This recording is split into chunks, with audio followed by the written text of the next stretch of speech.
Hey, what's up guys? Happy New Year and welcome back to KamilSec YouTube channel. In this video, we will be going over some tips in developing and reviewing Security Assessment Plan, the SAP. But as always, before we get to that, please consider subscribing to help the channel to continue to grow if you haven't done that already. Also, do remember to smash the like button and the notification bell to get notified whenever I upload new videos. Alright, let's get rolling. What is Security Assessment Plan, SAP? Security Assessment Plan is a document developed by control assessors based on the security implementation information contained in the SSP, Privacy Plan, Program Management Control Documentation, and Common Control Documentation. Assessment plans also provide the objectives for control assessment and specific assessment procedure for each control. Security assessment plans reflect the type of assessment the organization is conducting, including, for example, developmental testing and evaluation, independent verification and validation, audits, including supply chain audit, assessments supporting system and common control authorization or reauthorization, program management control assessments, continuous monitoring, and assessment conducted after remediation action of a vulnerability on the system. Before the security control assessment, the SCA begins, authorizing official AO or the authorizing official designated representative AODR of the agency, they will have to review and approve the security assessment plan before the SCA begins. This is to ensure that the plans are consistent with the security and privacy objectives of the agency or the organization, and also to ensure that the plans employ procedures, method, techniques, tools, and automation to support continuous monitoring and real-time risk management. And also, this is to ensure that the plans are cost-effective. Approved security assessment plan establish expectation for the control assessment and the level of effort for the assessment. Approved assessment plans help to ensure that appropriate resources are applied towards determining control effectiveness while providing the necessary level of assurance in making such determination. So now let's look at the roles and responsibility in the SAP process. And this is very important, especially for those taking the Certified Authorization Professional, the CAP examination. The roles and responsibilities are very much needed when you're preparing for those certification exams. So the primary responsibility lies on the control assessors. They have to develop the document, put in all the schedule, identify the point of contact, identify the composition of the team, the assessment team, and also identify the controls that will be tested within that particular assessment, as well as creating the rules of engagement and the authority to test. That is, if vulnerability scanning and penetration testing is needed for that assessment. All of these things will be determined and will be documented and developed by the control assessors. Of course, including the project manager, the assessment team lead, or the assessors team lead. They will come up with all these plans and everything. But then again, they have to share it with the customer or with the client. So the client will have to review that and see if all the schedules, the days, the interview requirement, everything is within something that they can, work with. Because remember, during the assessment, the day-to-day activity of the system owners, the information system security officer, the system admins, the day-to-day activities of these guys must also go on. So therefore, they have to review the assessment plan to make sure the schedules and everything that is planned will not conflict with their day-to-day activity. And afterwards, the review and the approval of the security assessment plan also lies with the authorizing official or the authorizing official designated representative within the agency. Now let's look at the supporting roles. Who are, the supporting roles, the people that are assist in this process, the SAP process. They are not the primary, the responsibility is not on them primarily, but then again, they play a supporting role in this activity. Number one, we have Senior Agency Information Security Officer. And then we also have the senior agency official for privacy. We have the system owner. We have the common control provider. We have information owner and steward. So for the common control provider, definitely would have to work with the assessment team or the assessors in order for them to know which controls will not be system specific or will not be asked during the interview process with the ESOs and the system admins and stuff like that. So those common control will be provided to them from the agency level. That is the common control provider. And of course, information owner or the steward. And then we also have the system security officer and also system privacy officer. These guys do not have a primary responsibility in the SAP process, but they provide supporting roles because there are some information that the assessors might reach out to them during the kickoff meeting or during the process of coming or putting this document together. To further read on the process of creating the security assessment plan, go to Special Publication 837 Revision 2, which is the Risk Management Framework for Information Systems and Organization, a system lifecycle approach for security and privacy. Assessment plan. Tax A2. It says develop, review, and approve plans to assess implemented control. The potential inputs: security, privacy, and supply chain risk management plans, program management control information, common control documentation, organizational security and privacy program plans, supply chain risk management strategy, system design documentation, supply chain information, enterprise security and privacy architecture information, security, privacy, and supply chain risk management policy and procedure applicable to the system. These are the documents that the assessors will have to consult when they're developing this assessment plan. The expected outputs here is Security and Privacy Assessment Plan, or the SAP for short, approved by authorizing official. The primary responsibility, again, see, this is the authorizing official or the authorizing official designated representative and the control assessors. And again, the supporting roles. So moving down under the discussion, organization may choose to develop a single integrated security and privacy assessment plan for the system or the organization. An integrated assessment plan delineates roles and responsibility for the control assessment. So moving on, I have a template for the security assessment plan, the SAP, for my system, the Dynamo system. This was developed in 2021 June, and the system impact level is a moderate system impact level, prepared for the XYZ federal agency. All right. So moving down, you have the records of changes, version history, the SAP. So this is where you actually keep track of every changes that you would do or you've done on the system previously. You keep records of changes and everything that was changed or modified. All right.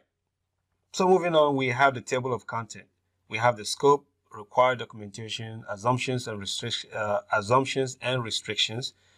And then we have limitation and exclusions, security assessment testing tools that we're going to use, especially when we have to do vulnerability scan and penetration testing.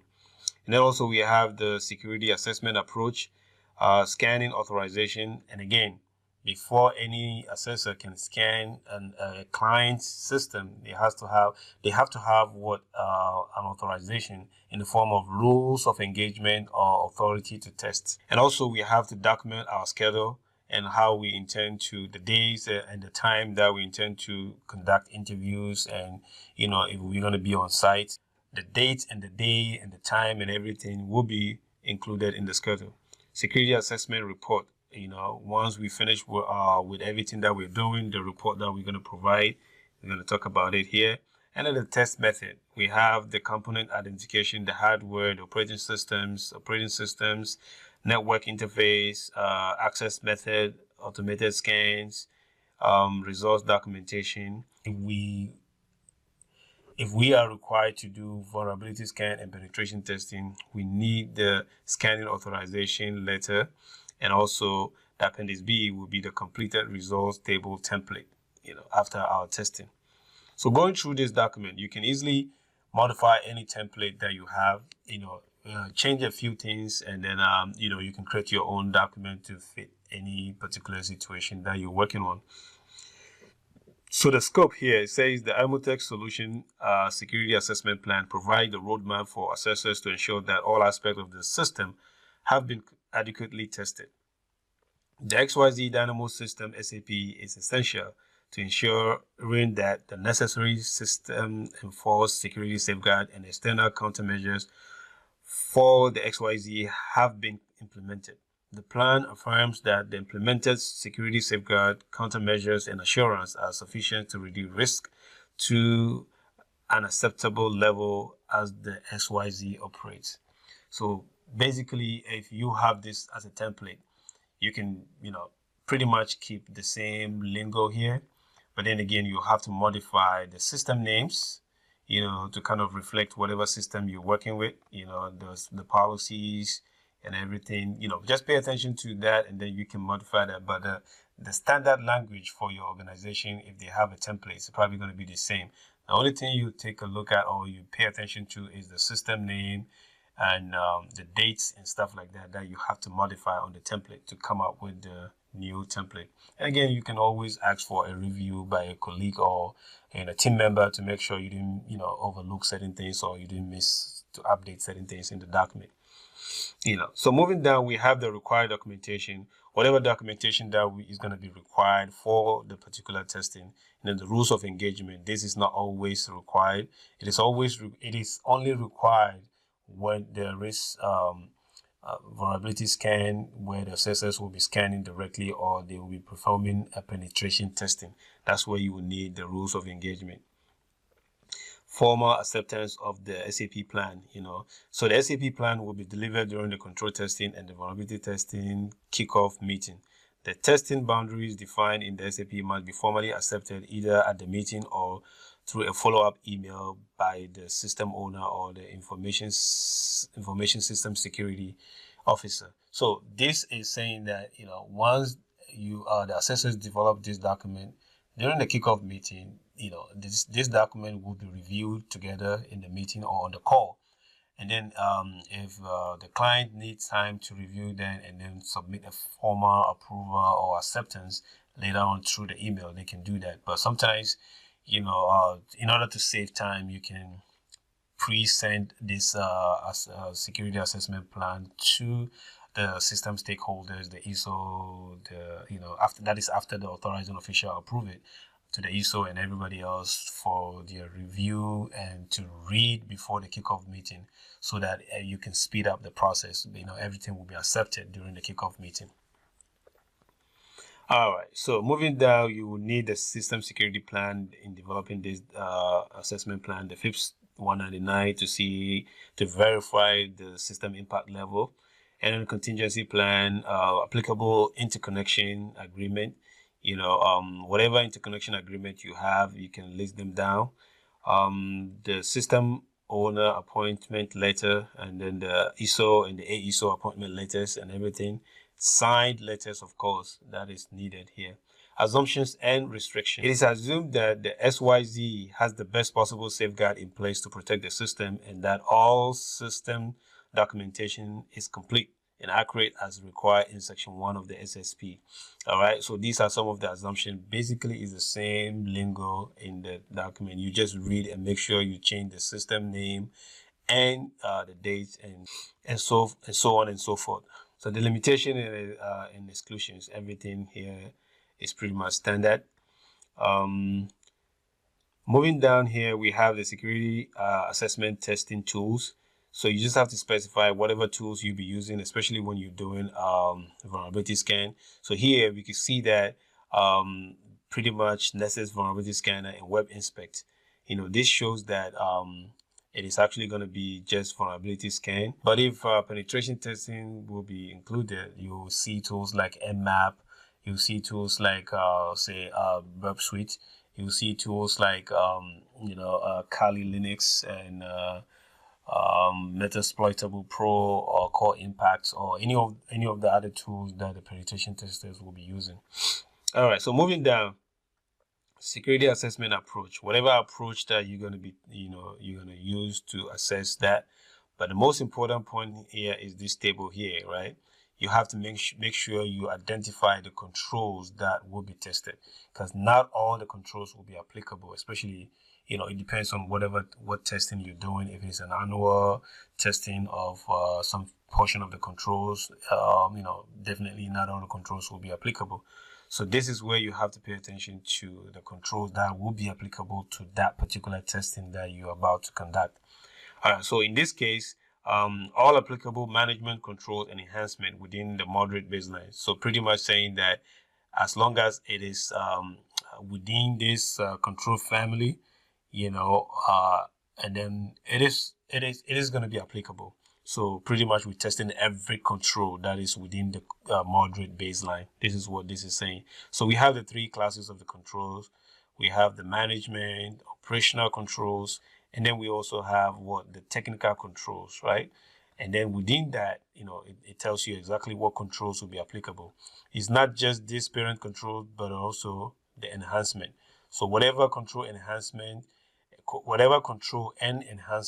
is within the moderate baseline for these control families will be applicable to this testing.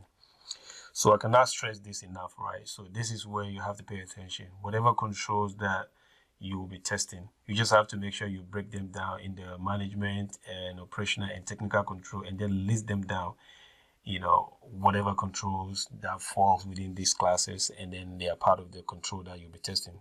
Because 8 times out of 10, you probably will not be testing all the controls. You'll be testing some portion of the controls.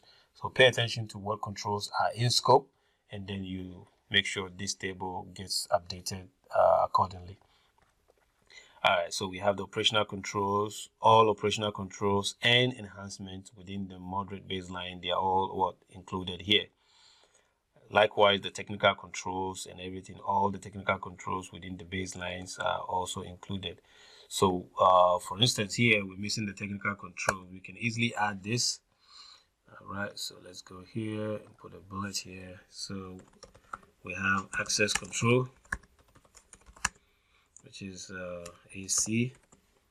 The next control here is audit and accountability.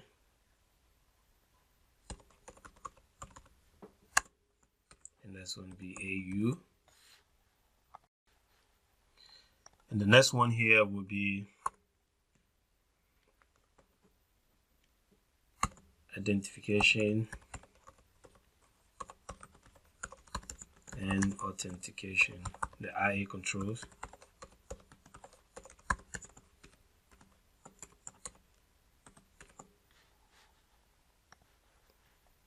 And the next one here is systems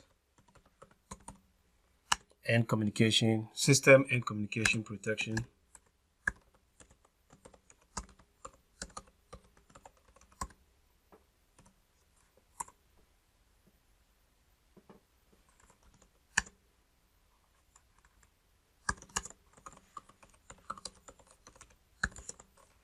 And that's the SC control. So these are the 4 families within the technical control class that we have, right? So these are going to be this control as well as the enhancement within the moderate baseline. So everything will be included here. All right, so moving down, we have the scanning authorization, just like we mentioned. And also one of the most important thing here too that you have to make sure you edit is the team, the SCA team composition. So whoever is going to be part of the assessment team, their name should be here, as well as their phone number, right? So you're going to have their phone number.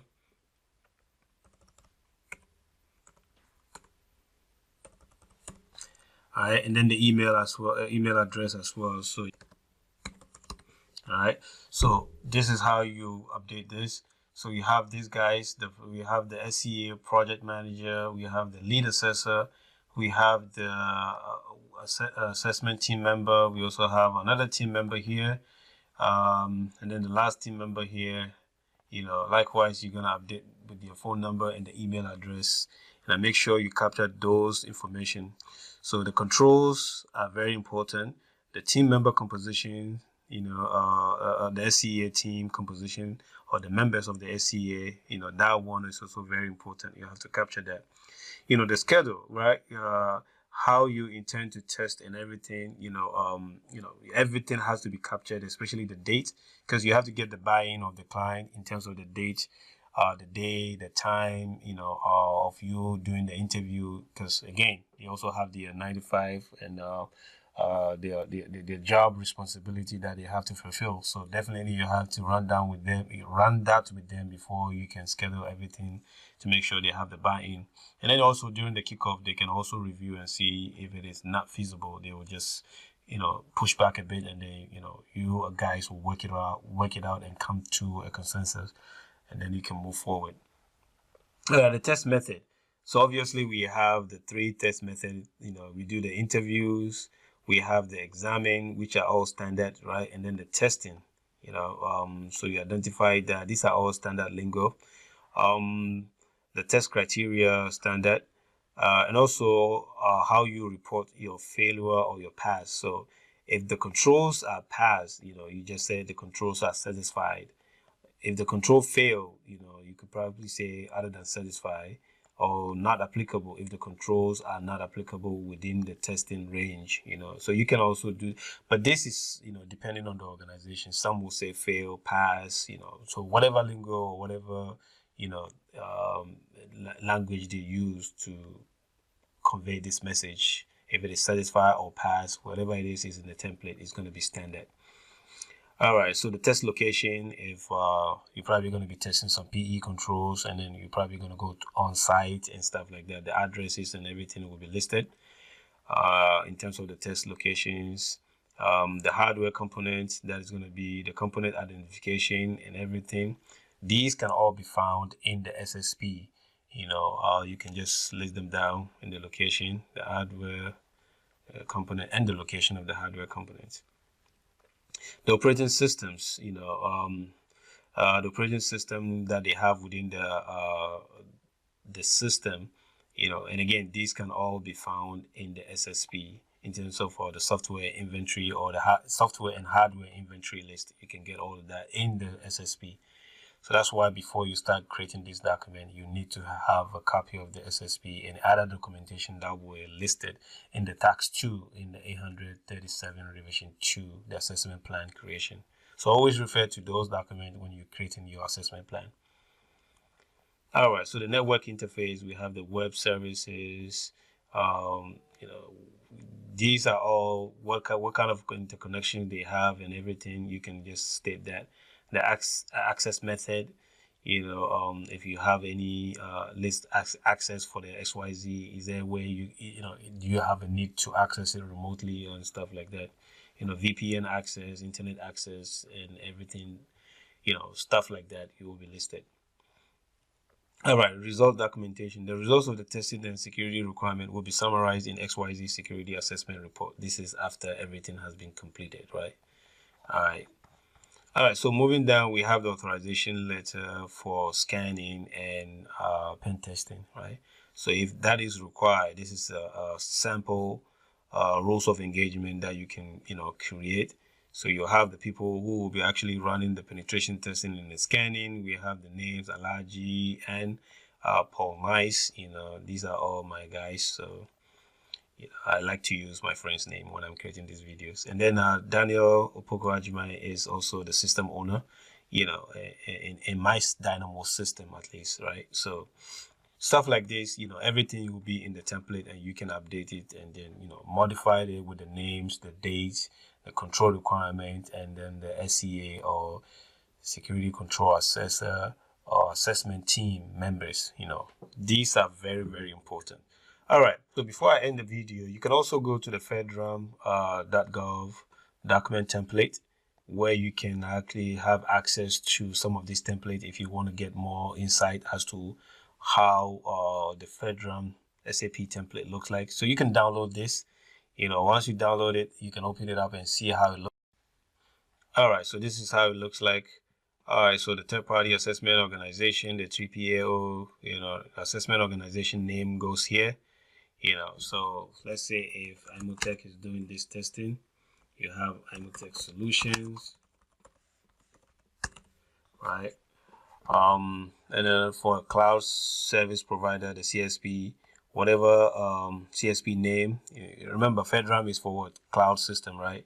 So if the CSP, is AWS or Google Cloud or Microsoft Azure, whatever the CSP name is, you can just update that. And then the information system name, you can update the system name. You can change this and update the system name, and also the version, the date, and stuff like that. So, and again, these blue fonts are just instruction as to how you complete or how you come up with this document. So when you're done, you can actually delete this instruction. These are all instruction. And then here, this system assessment plan, identification of organization that prepared this document. So if you're a third-party assessment organization, you prepared by this, your name goes here and the address of the company and everything. Prepared for whatever agency, federal agency, or you're conducting this assessment, or for, they go here. Records of change for the template, you don't need to do much here. But here, you have the revision history. If it is the initial one, you put as initial version 1.0 and stuff like that. So the same thing applies here. You can just go through this whole document, and then it's easy for you to read the blue instruction to kind of update the document, and then modify it to your own specification.